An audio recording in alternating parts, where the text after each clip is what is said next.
स्तनपानमा उपयोगी football hold बारेको spoken ट्युटोरियलमा तपाईको स्वागत छ। यो ट्युटोरियलमा हामी यी कुराहरू सिक्ने छौं। स्तनपान गराउने आमाले बच्चा समाउने सही तरिका, स्तनपान गराउनु अघि आमाले गर्नुपर्ने तयारी र फुटबल होल्डका चरणबद्ध प्रक्रियाहरू। ल अब सुरु गरौं। संसारभरिका आमाहरूले स्तनपान गराउँदा बच्चालाई विभिन्न तरिकाले समाउने गर्छन्। अघिल्लो ट्युटोरियलमा चर्चा गरे जस्तै स्तनपान गराउँदा बच्चा बोक्ने सबैभन्दा उत्तम आसन भनेको स्तनपानको पूरा समय आमा र बच्चा दुवैलाई अप्ठ्यारो नपर्ने आसन हो। आमाको स्तन बच्चाको मुख भित्रसम्म पुगोस् र बच्चाले पर्याप्त दूध पाओस्। अब फुटबल पकड नामक एउटा यस्तै तरिकाको बारेमा जानकारी लिऊ। फुटबल पकड विशेष गरी यी आमाहरूलाई उपयोगी हुन्छ। सी सेक्सन डेलिभरी गरेका, स्तन ठूलो भएका, बच्चा सानो र महिना नपुगी जन्मिएको छ वा जुम्ल्याहा बच्चा जन्मिएका छन्। सधैं यो कुरा याद राखौं। स्तनपान गराउनु अघि आमाले आफ्ना हातहरू धोएर ओभानो पार्नुपर्छ। त्यसपछि आमाले उमालेर चिस्याएको 1 गिलास पानी पिउनुपर्छ। स्तनपान गराउने आमाहरूले प्रतिदिन औसत 750 देखि 850 मिलिलिटर दूध उत्पादन गर्छन्। त्यसैले उनीहरूले धेरै पानी पिउनुपर्छ। अब आमाको आसनको चर्चा गरौं। आमा भुइँमा वा खाटमा पलेटी कसेर बस्नुपर्छ अथवा एउटा कुर्सीमा बसी समतल भुइँमा टेक्नुपर्छ। कुर्सी एकदमै अग्लो भएर खुट्टा भुइँमा पुगेन भने भुइँमा एउटा सानो मेच वा तकिया राखी खुट्टा राख्न सकिन्छ। ढाडको समस्याबाट बच्न बस्दाखेरि आमाको ढाड सिधा भएको पक्का गर्नुपर्छ। उनका काँधहरू माथि उठेको वा बाङ्गो नभई लचिलो हुनुपर्छ र यो आसन स्तनपान गराउने समयसम्म लागू हुन्छ। आमाले 3 देखि 4 वटा तकियाहरू स्तनपान गराउने स्तनको छेउमा राख्नुपर्छ। सबैभन्दा माथिको तकिया अन्य तकियाहरूदेखि आमाको तिघ्रासम्म छड्के हुने गरी राख्नुपर्छ अनि आमाले बच्चालाई स्तनपान गराउन चाहेको स्तन बाहिर निकाल्नुपर्छ। साथै स्तन भित्री वस्त्र वा चोलोले कसिएको हुनु हुँदैन। आमा आरामपूर्वक बसेपछि बच्चालाई आमा भएको ठाउँमा लग्नुपर्छ। आमाले बच्चाको ढाडलाई तकियाहरूमाथि राख्नुपर्छ। आमाले बच्चाको टाउकोलाई आफूले स्तनपान गराउन चाहेको स्तनपट्टिको हातले समाउनुपर्छ। बच्चाका गोडाहरू आमाको सोही हातको काखीमुनिबाट तकियामा अडाउनुपर्छ। आमाले यो हात र बच्चाका गोडाहरू तकियामा अडाउनुपर्छ। यो चित्रमा आमाले दायाँ स्तनबाट स्तनपान गराउँदैछिन्। त्यसैले बच्चाका गोडाहरू दायाँ काखीमुनि अडाउनुपर्छ। उनले बच्चाको टाउकोको तल्लो भागमा आड दिन आफ्नो बायाँ हातको बुढी औंला र अन्य औंलाहरूको प्रयोग गरेकी छिन्। याद राखौं, आमाले कहिले पनि आफू निहुरिएर स्तन बच्चासम्म पुर्याउनु हुँदैन। यस्तो गर्दा उनलाई असहज महसुस हुनुका साथै ढाडको समस्या हुनेछ।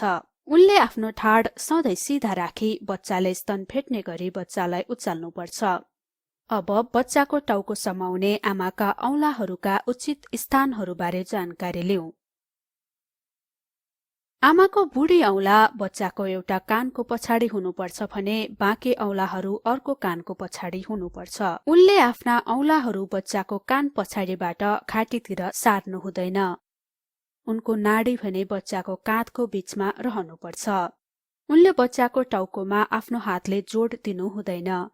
यति भए स्तनपानको समयमा बच्चालाई सहज हुनेछ। अब बच्चाको शरीरलाई कसरी सहज रूपमा समाउने जानकारी लिऊ। बच्चाको अनुहार आमातिर फर्किएको हुनुपर्छ। बच्चाको पेट आमाको शरीरमा हल्का टाँसिएको हुनुपर्छ। दुई शरीरको दूरी कम भए बच्चालाई आमाको स्तनसम्म पुग्न सहज हुन्छ र यसरी बच्चालाई स्तन च्याप्न पनि सहज हुनेछ। दोस्रो कुरो भनेको बच्चाको शरीर सिधा मिलाउने हो। हामीले खाना खाने क्रममा हाम्रो टाउको, घाँटी र शरीर एउटै दिशामा पर्छन्। त्यसैगरी स्तनपान गराउँदा बच्चाको टाउको, घाँटी र शरीर एकै दिशामा पर्नुपर्छ। यसो गर्दा बच्चालाई दूध निल्न सजिलो हुन्छ। अब हामी बच्चाको शरीर मिलाउने तेस्रो तरिका जान्नेछौं। आमाले आफ्नो बच्चाको सम्पूर्ण शरीरलाई आड दिनुपर्छ, अन्यथा बच्चालाई स्तनमा राम्ररी पुग्न साह्रै दुःख गर्नुपर्छ। अब बच्चाको नाक र चिउँडोको उचित अवस्थाबारे जानौं। बच्चाको नाक आमाको स्तनको मुन्टोसँग सिधा हुनुपर्छ र चिउँडो भने अलि अगाडि स्तनको नजिक हुनुपर्छ। यसो गर्दा बच्चाले तल्लो एरियोलाको धेरै भाग आफ्नो मुखभित्र अटाउनेछ र त्यसैले तल्लो बङ्गारोको प्रयोगले धेरै प्रभावकारी स्तनपान हुनेछ। कृपया याद गरौँ, एरियोला स्तनको मुन्टोको गाडा घेराको भाग हो। अब बच्चालाई सही तरिकाले बोकेपछि स्तन समाउने तरिका जानौं। आमाले आफ्नो अर्को हातका औंलाहरू प्रयोग गरी स्तनको मुनि सी आकार बन्ने गरी स्तन समाउनुपर्छ। यस चित्रमा आमाले आफ्नो बायाँ हातले दायाँ स्तन समाउने छिन्। बुढी औंला र अन्य औंलाहरूका सही स्थान जान्न दायाँ स्तनको मुन्टोलाई खडीको बीचको भागसँग तुलना गरौं। आमाले आफ्नो बायाँ बुढी औंला खडीको 12 बज्ने स्थानमा राख्नुपर्छ। उनको बायाँ चोर औंला र माझी औंला भने 6 बज्ने स्थानमा राख्नुपर्छ। औंलाहरू सधैँ बच्चाको ओठको दिशामा हुनुपर्छ। किन? यसको लागि एउटा उदाहरण हेरौं। हामीले एउटा बडा पाउ या बर्गर खाँदा हाम्रो ओठ तेर्सो खुल्छ। हामी एउटा ठूलो गाँस लिन बडा पाउ या बर्गर तेर्सो समाउँछौं। अहिले बुढी औंला र अन्य औंलाहरू ओठको दिशामा छन्। यदि हामीले बडा पाउ या बर्गर ठाडो समात्यौं भने हामी ठूलो गाँस लिन सक्दैनौं। यसैगरी बच्चाको ओठको दिशा पनि याद गरौं। यहाँ ओठ तेर्सो छ, त्यसैले औंलाहरू स्तनमा तेर्सो राख्नुपर्छ। यसले गर्दा बच्चालाई तल्लो एरियोलाको धेरै भागमा मुख पुर्याउन सहज हुन्छ। बच्चाको ओठसँग समानान्तर हुने बाहेक आमाका बुढी औंला र अन्य औंलाहरू स्तनको मुन्टोबाट 3 औंलाको दूरीमा हुनुपर्छ। हामीले बडा पाउ र बर्गर खाँदा जस्तै यदि एकदमै नजिक भए हाम्रा औंलाहरू नै बाधक भई ठूलो घाँस लिन कठिन हुन्छ र एकदमै टाढा राखे पनि यो हाम्रो मुखमा अट्ने आकारमा बस्दैन। त्यसैले ठूलो घाँस लिन यसलाई सही दूरीमा राख्नुपर्छ। यसैगरी बच्चाको लागि स्तनको मुन्टोदेखि 3 औंलाको सही दूरी चित्रमा देखाइएको छ। यो दूरीले आमाका औंलाहरूले बच्चालाई स्तनको तल्लो एरियोलाको धेरै भागसँग पुग्नबाट रोक्ने छैनन्।